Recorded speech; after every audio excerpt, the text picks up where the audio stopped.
Hello everyone, welcome to my channel. आज हम cover करने वाले हैं रिक्रूटमेंट। लास्ट क्लास में हमने देखा था HRM.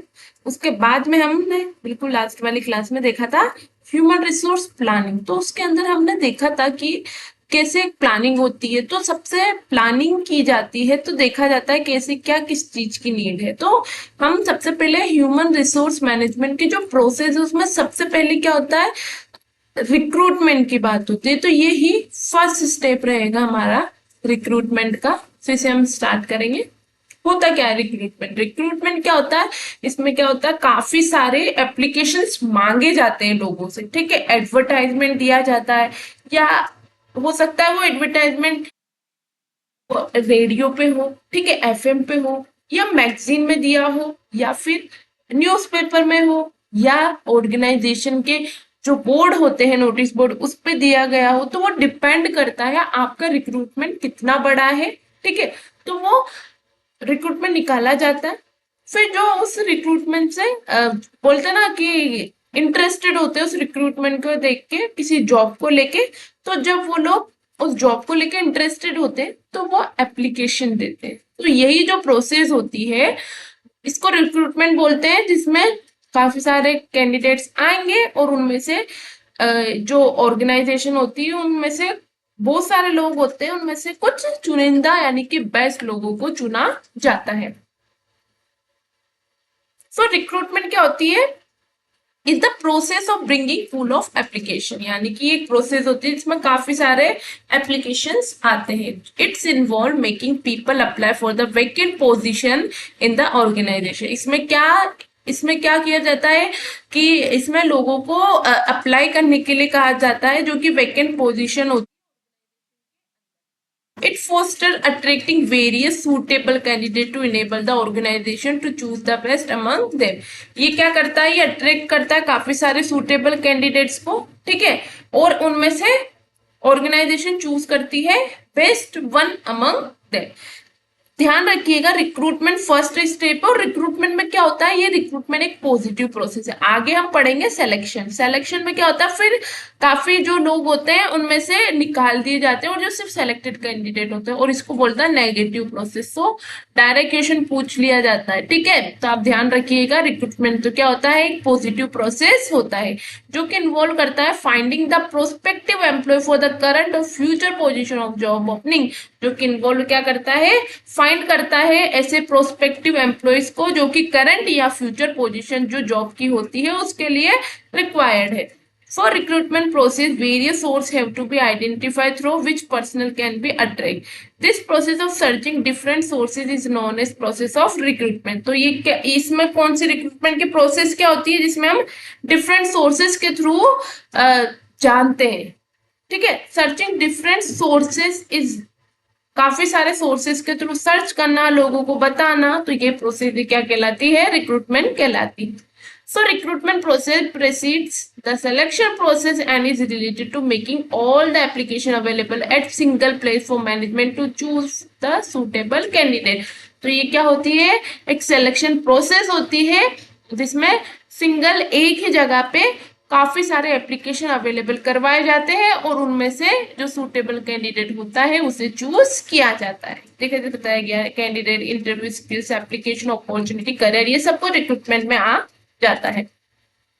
For collecting various application, the human resource department advertises, ये मैंने जैसे बताया था, एडवर्टाइज करता है वैकेंसी वेरियस सोर्सेज जो कि जिसके थ्रू पीपल अप्लाई कर सकते हैं। अब देखेंगे प्रोसेस क्या होती है। ठीक है, प्रक्रिया, प्रोसेस क्या है रिक्रूटमेंट की। इसमें सबसे पहले क्या किया जाता है, आइडेंटिफाई किया जाता है। सबसे पहले तो हम यही देखेंगे ना कि किसी चीज के अगर हमें एप्लीकेशन मांगना है, ठीक है, हम चाहते हैं हमारे यहाँ पर रिक्रूटमेंट निकालना चाहते हैं। ठीक है, बट अब रिक्रूटमेंट अगर आप बोलते ही रहेंगे तो उससे तो कुछ होगा नहीं। तो आपको सबसे पहले तो ये डिसाइड करना पड़ेगा ना कि कौन से सोर्सेस में दिया जाए, न्यूज़पेपर में दिया जाए। ठीक है, ज्यादा बड़ा है तो काफी जगह पे होता है, देखते हैं ना हम रेलवे स्टेशन पे भी, या बैनर लगा दिए जाते हैं, या फिर एफएम के थ्रू भी एप्लीकेशन, या फिर कुछ साइट्स होती है उस पर बताया जाता है, ऑर्गेनाइजेशन की साइट पे बताया जाता है, प्रमोशन करवाया जाता है। तो काफी सारे रिक्रूटमेंट के सोर्सेज होते हैं। तो सबसे पहले वो देखेंगे क्या सोर्सेज लिए जाए, ठीक है। फर्स्ट स्टेप तो हो जाएगी ये, फर्स्ट स्टेप। फिर सेकंड में देखेंगे कि एनालिसिस करेंगे, ठीक है, फिजिबिलिटी, वाइबिलिटी, यानी कि कितना फिजिबल करना है, यानी कि कितनी उसकी फिजिबिलिटी होगी। फिजिबिलिटी इन द सेंस, जैसे मैंने बताया, कितनी बड़ी आपकी वैकेंसी है, कितने लोगों तक आप पहुंचाना चाह रहे हो, ठीक है। थर्ड बात करता है, फिर उसमें हमने फिजिबिलिटी देख ली, फिर उसके बाद में हम अप्रोप्रिएट सोर्स चूज कर लेंगे, जो मतलब जहां जिस एरिया में हमें डिजायर्ड कैंडिडेट, जैसे मान लीजिए ह्यूमन ऑर्गेनाइजेशन में मैनेजर की पोस्ट के लिए चाहिए, या फिर काफी सारे जो रहते हैं सुपरवाइजर वगैरह, या और भी जो एम्प्लॉयज होते हैं, ठीक है। तो आपने चूज कर लिया एमबीए डिपार्टमेंट, एमबीए का कोई भी कॉलेज, ठीक है। तो यहाँ पे आपने आपका रिसोर्स चूज कर लिया कि यहाँ से तो मुझे डिजायर्ड कैंडिडेट मिल ही जाएंगे, ठीक है। तो फिर कैंडिडेट्स, ठीक है। फिर उसके बाद में क्या होता है, फिर आप यहाँ पे जाते हैं और आप बोलते हैं हमारे यहाँ पे एप्लीकेशन निकला हुआ है, आप वेकेंट पोजीशन के लिए कर सकते हैं, या फिर प्लेसमेंट, प्लेसमेंट भी अभी हम प्लेसमेंट को इतना डिटेल में बात नहीं करेंगे, बस मैंने जस्ट एक एग्जांपल दिया। सो आइडेंटिफाई करना वेरियस सोर्सेस जो कि पर्सनल, जिससे कि पर्सनल अट्रैक्ट हो सके, मतलब व्यक्ति, इंडिविजुअल। एनालिसिस करना फिजिबिलिटी एंड वाइबिलिटी को, उसके बाद में चूज करना अप्रोप्रिएट सोर्सेज को जो कि प्रोवाइड करेगा डिजायर्ड कैंडिडेट एक ऑर्गेनाइजेशन को, और फिर इनवाइट करना एप्लीकेशन को from the candidate for vacant position. अब नेक्स्ट है कि the scope of recruitment is wide. हम जानते हैं ये काफी बड़ा स्कोप होता है रिक्रूटमेंट का।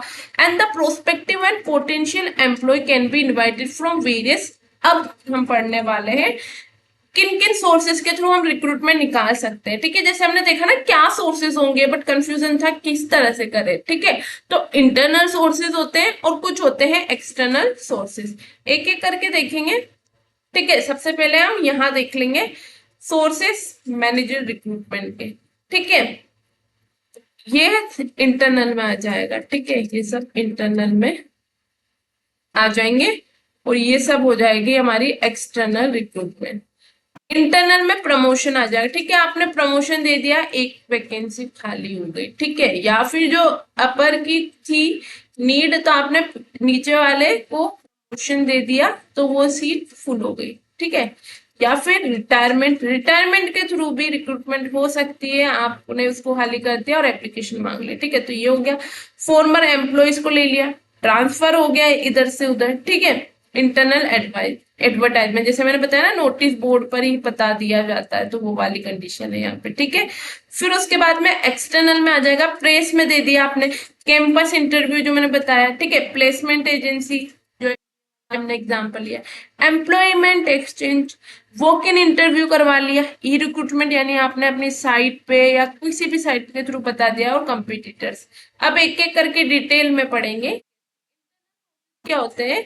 Internal sources of recruitment means when we recruit the employ which are already working in the organisation, यानी कि उन लोगों को रिक्रूट करना जो कि ऑलरेडी एक ऑर्गेनाइजेशन में वर्क कर रहे हैं।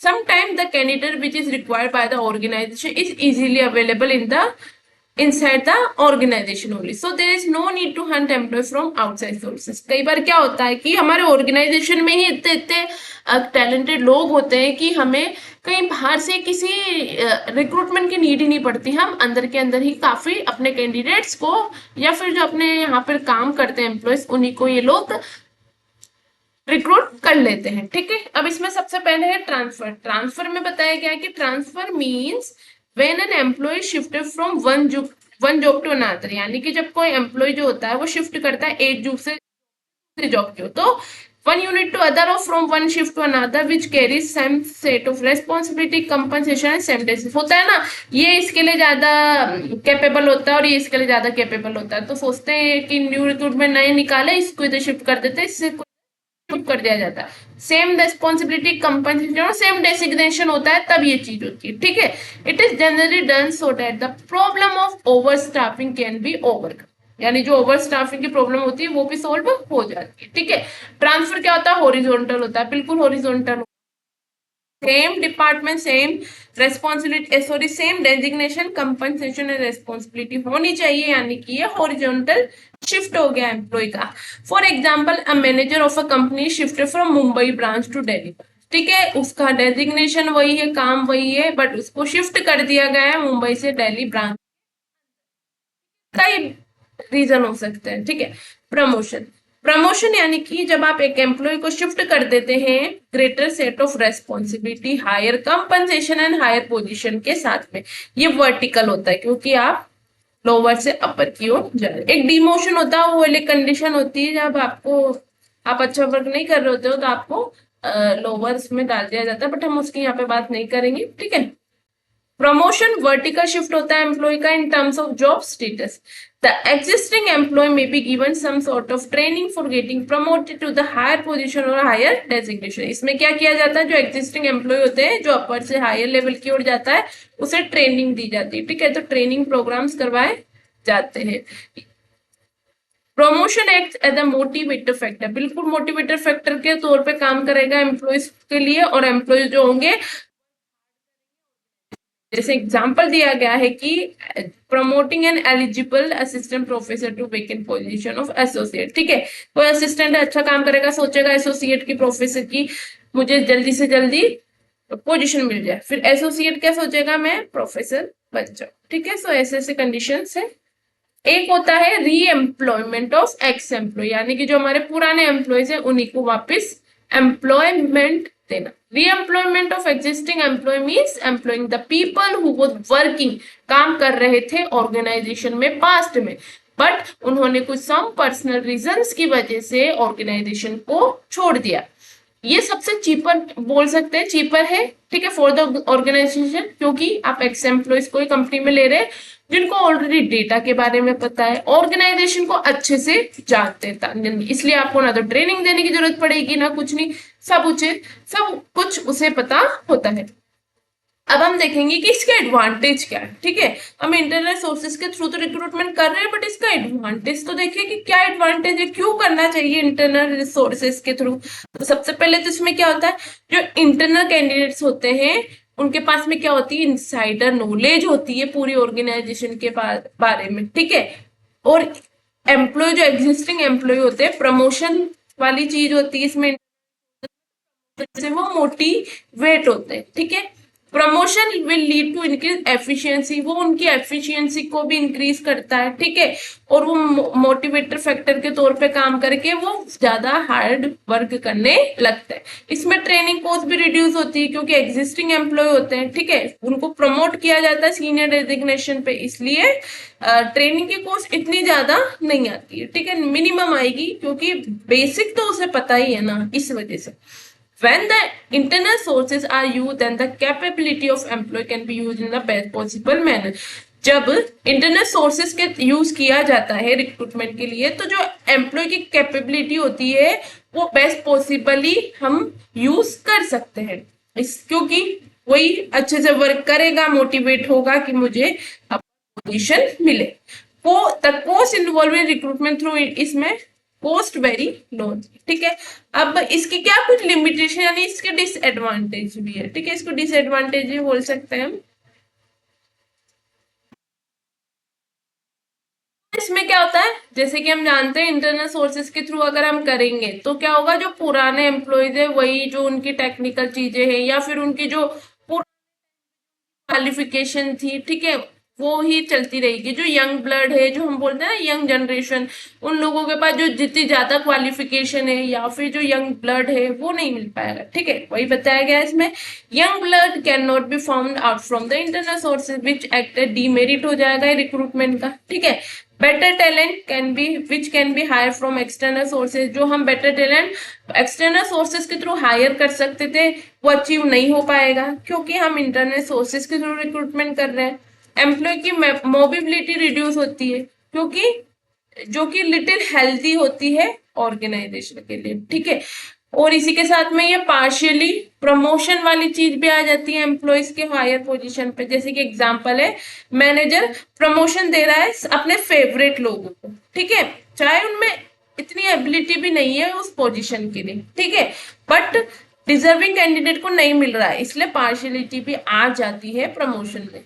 ग्रोथ नहीं हो पाती ऑर्गेनाइजेशन की क्योंकि limited becomes limited as fresh talent is not hired, ठीक है, एक्सटर्नल सोर्सेज से जो फ्रेश टैलेंट है वो हायर्ड ही नहीं हो पाया, इसलिए ग्रोथ जो होती है ऑर्गेनाइजेशन की वो लिमिटेड हो जाती है। अब हम पढ़ेंगे एक्सटर्नल सोर्सेज। एक्सटर्नल सोर्सेज वही होते हैं जब हम जो एम्प्लॉयज होते हैं उनको ऑर्गेनाइजेशन के बाहर से हायर करते हैं।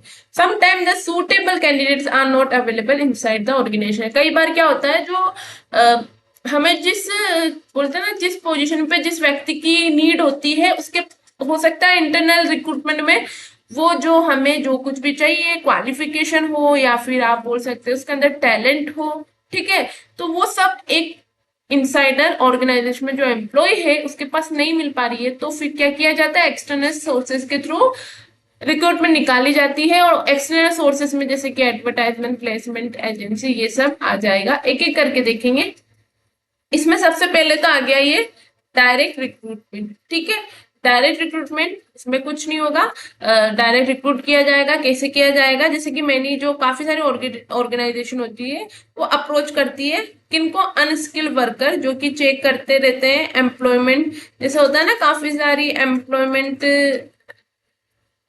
काफी सारी साइट्स होती है इसमें कहाँ पे क्या जॉब है, कहाँ पे एम्प्लॉयमेंट की नीड है, तो वो वैकेंसीज की निकलती रहती है ना कि वैकेंसी यहाँ पे निकल रही है, काफी सारा एक ही जगह पे अवेलेबल करवा दिया जाता है सब कुछ।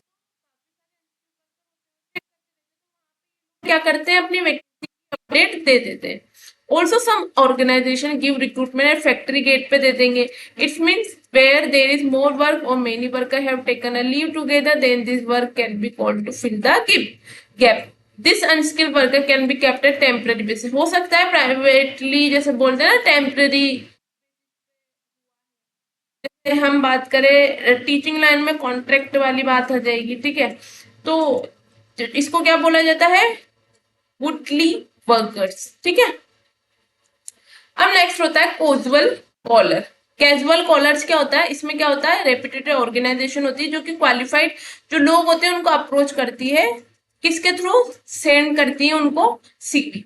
This paper this people can be called whenever they need arises and are also called unsolicited applicants। इसमें क्या होता है कि ऑर्गेनाइजेशन होती है, काफी रेप्यूटेड ऑर्गेनाइजेशन होती है जो क्वालिफाइड लोग होते हैं ना उनको अप्रोच करते हैं। कैसे अप्रोच करते हैं, बाय सेंडिंग, उनको सेंड करते हैं उनका सीवी, ठीक है। तो जो पीपल होते हैं इनको क्या, ये क्या करते हैं, अगर इनको नीड होती है तो ये करते हैं, वरना नहीं, ठीक है। तो organization can maintain a file of this applicant so that whenever vacancy is there these people can be called.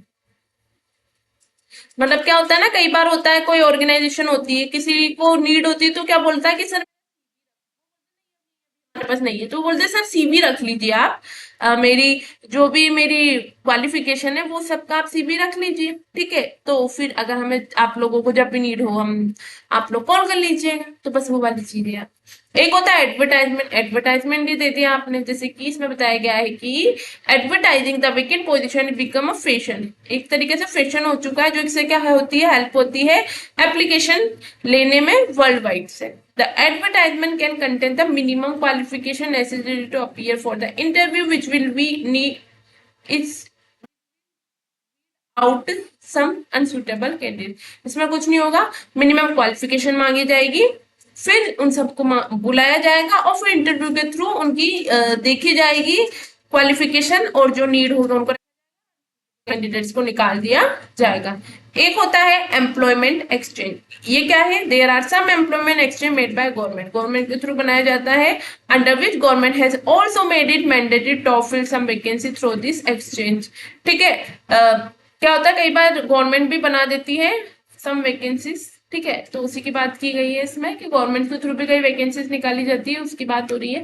फिर है placement agency. Like employment agency there is a network of private company which provide personal placement वाली बात हो रही, category of personal of the organization. Management consultancy firms specialize in providing the personal the also advertise the vacancy on the behalf of their clients. Management consultant होते हैं, इनके पास में organisation क्या करता है, जाता है, बोलता है हमें ये एडवर्टाइजमेंट करवाना है, हमारे पास में इतनी वैकेंसी है, तो वो सभी आप लोगों को प्रोवाइड करवा देते हैं। तो these consult have a data bank of qualified person. इन लोगों के पास में काफी क्वालिफाइड पर्सन और स्पेशलिस्ट होते हैं, टॉप लेवल के, मिडिल लेवल एग्जीक्यूटिव के, तो इनके को नीड होती है तो इनके पास चले जाते हैं और इन्हें अवेलेबल करवा देते हैं। एक कैंपस रिक्रूटमेंट होता है, ये बहुत पॉपुलर मेथड होता है क्वालिफाइड पर्सन को, जैसे कॉलेजेस में किया जाता है ना प्लेसमेंट, इसमें जो कंप्लीट डिग्री वाले बच्चे होते हैं उन क्वालिफाइड जॉब के लिए उनको प्लेसमेंट के थ्रू तौर पे लिया जाता है। The organization can visit the institution and conduct interview there to find suitable candidates। में क्या होता है, जो ऑर्गेनाइजेशन होती है वो इंस्टीट्यूशन के अंदर जाती है, वहां पे जो क्वालिफाइड स्टूडेंट्स होते हैं उनका इंटरव्यू लिया जाता है और जो उनको सुटेबल लगता है उसे वो जॉब पे रख लेते हैं। एक होता है रिकमेंडेशन और रेफरल। बोलते हैं ना रिकमेंडेशन के थ्रू आया है ये, तो ठीक है, तो ऑर्गेनाइजेशन प्रेफर करती है रेफरल, मतलब कि बोलते ना, जैसे कोई फ्रेंड है उसको जॉब चाहिए तो वो कहेगा कि दूसरे फ्रेंड को कि या तेरे ऑर्गेनाइजेशन में जब भी नीड हो तो मेरा नाम ले देना, ठीक है, तो बताना मुझे जब भी जॉब की नीड है, या मेरा नाम रिकमेंड करना उनको, ठीक है, सिफारिश लगवा देना मेरी थोड़ी सी। तो क्या होता है, जब ऑर्गेनाइजेशन के अंदर ही कोई एम्प्लॉय किसी को बताता है तो उसका इम्पैक्ट ज्यादा पड़ता है कि वो मेरे जान पहचान का, तो ऐसी दिक्कत नहीं आएगी, ठीक है। तो इसके through organization prefer referral of existing employ as some knowledge of their background can be easily found. Also their recommendation by some business friend family as a good source of recruitment, यानी कि आपको अपने business friend के through मिल रहा है recommendation, ठीक है, family के थ्रू, तो ये भी एक गुड सोर्स होता है रिक्रूटमेंट का। एक होता है labour contractor. Labour contractor brings, ये साथ में आएगा ब्रिंग्स, ठीक है, ये क्या करता है, इसमें पहले मैं क्लियर कर देती हूँ,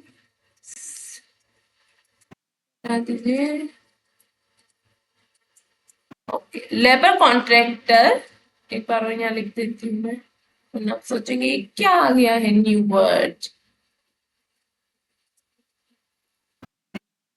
labour contractor bring labour in the organization, ठीक है, जो लेबर कॉन्ट्रैक्टर होते हैं वो बोलते हैं ना ठेके पे काम कर रहा है, वो वाली चीज है यहाँ पे, ठीक है, कॉन्ट्रैक्ट पे लगाया गया है। But there is a limitation in this method. क्या लिमिटेशन है कि if the labour contractor leave the organization then the labour which he brought will also leave with him. इसमें क्या होता है, अगर लेबर कॉन्ट्रैक्टर ही चला गया तो लेबर अपने आप ही सारी चली जाएगी। अगर आपके लेबर कॉन्ट्रैक्टर, ठेकेदार जो बोलते हैं हिंदी में, ठेकेदार ही चला गया तो उसके काम करने वाले सब लोग चले जाएंगे। सो ये मेथड ज्यादा पॉपुलर नहीं है क्योंकि इसमें काफी सारी रिस्क भी होती है, बट जो होता है ना कंस्ट्रक्शन इंडस्ट्री उसमें ये काफी पॉपुलर है। अब एक है, दो और बाकी है, वेब पब्लिशिंग और टेलीकास्टिंग। वेब पब्लिशिंग वही वेबसाइट में आपने अपने बारे में बता दिया, जैसे होती है ना www.naukri.com, www.jobstreet.com, आप ढूंढते हैं वेबसाइट, ठीक है, जॉब फाइंडिंग की वेबसाइट्स होती है, ठीक है, ये भी काफी पॉपुलर होती है इंटरनेट पे अंदर। एक होता है टेलीकास्टिंग, इसमें क्या होता है, when the organization post the vacant position on television, जब आप टेलीविजन के थ्रू अपनी पोजीशन यानी कि वैकेंसी रिक्रूटमेंट के बारे में बता रहे हैं, लाइक दूरदर्शन पे, ठीक है, इसको टेलीकास्टिंग बोला जाता है। The advertisement should be very detail along with job specification. अब इसके भी एडवांटेज डिसएडवांटेज देखेंगे। When we use external sources qualified person हम अट्रैक्ट कर सकते हैं। इसी के साथ में अगर हमने न्यूज़पेपर में दिया है तो काफी सारे एप्लीकेशन आ जाएंगे, वाइडर चॉइस भी हो जाएगी क्योंकि न्यूज़पेपर आजकल हर कोई पढ़ता है। फ्रेश एंड यंग ब्लड हमें जो मिल जाएगा, जो वहां पे डिसएडवांटेज हो रहा था क्योंकि ऑर्गेनाइजेशन हायर कर रही है एक्सटर्नल सोर्सेज के थ्रू, और इस केस में क्या होगा, नॉट, और ये पॉसिबल ही नहीं होता इंटरनल सोर्सेज में। और ऑर्गेनाइजेशन जो होता है cater to external sources then the existing employ will have to prove their worth to the organization। इसमें ये भी एक चीज होती है कि ऑर्गेनाइजेशन में जो एग्जिस्टिंग एम्प्लॉय होते हैं वो सोचते हैं बाहर वाले लोग आए जा रहे कहीं हमें ना हटा दिया जाए, तो ये जो एग्जिस्टिंग एम्प्लॉय होते हैं वो भी अच्छे से हार्ड वर्क करते रहते हैं, प्रूव करते रहते हैं अपने आप को कि हाँ हमारी भी वर्थ है ऑर्गेनाइजेशन के अंदर। तो अब जो इंटरनल सोर्सेज में एडवांटेज थी इसमें वो डिसएडवांटेज हो जाएंगे। कैसे हो जाएंगे, जैसे इसमें वही चीज है कि डिससेटिस्फेक्शन हो जाएगा एम्प्लॉयज में, वहां पे मोटिवेशन बना हुआ था, ठीक है। ये टाइम कंज्यूमिंग प्रोसेस हो जाएगी, वहां पे टाइम कंज्यूमिंग नहीं थी क्योंकि डायरेक्टली वर्क हो रहा था। ऐसे आप डिफरेंसेस भी आए तो आप इजीली लिख सकते हैं, ठीक है। इसमें हायर किया जा रहा है एम्प्लॉयज को एक्सटर्नल, इसलिए वहां पे वेरी लो था क्योंकि आप सर्च करेंगे, इन्वेस्ट करेंगे होल प्रोसीजर में। यहाँ पे अनसर्टेन फैक्टर क्या होता है कि हायर कर रहे हैं हम एक्सटर्नल सोर्सेज के थ्रू, तो गारंटी नहीं होती कि हम राइट पर्सन को ले रहे हैं। वहां पे तो क्या होता है, आप देखते आ रहे हो क्वालिफाइड लोग कौन कौन से हैं, कब से काम कर रहे हैं, तो आपको वो दिक्कत नहीं आने वाली। सो ये था हमारा रिक्रूटमेंट जिसको हमने डिटेल में कवर कर लिया। तो ये तो हमारी एचआरपी की, जो हम ह्यूमन रिसोर्स प्लानिंग में हमने देखा। प्लानिंग के बाद में जो सबसे पहले स्टेप होगी ना रिक्रूटमेंट, तो ये तो हमने फर्स्ट स्टेप की। अब धीरे धीरे करके इसमें पूरी प्रोसेस आने वाली है। तो आप लोग बने रहिए चैनल पे, हम डिटेल में एक एक कवर करने ही वाले। सो आई होप आपको मेरी वीडियोस पसंद आती होगी। अगर आपको मेरी वीडियोस अच्छी लगती है तो मेरे चैनल को सब्सक्राइब करें एंड मेरी वीडियोस को लाइक करें, शेयर करें एंड कमेंट करना ना भूलें। Thank you.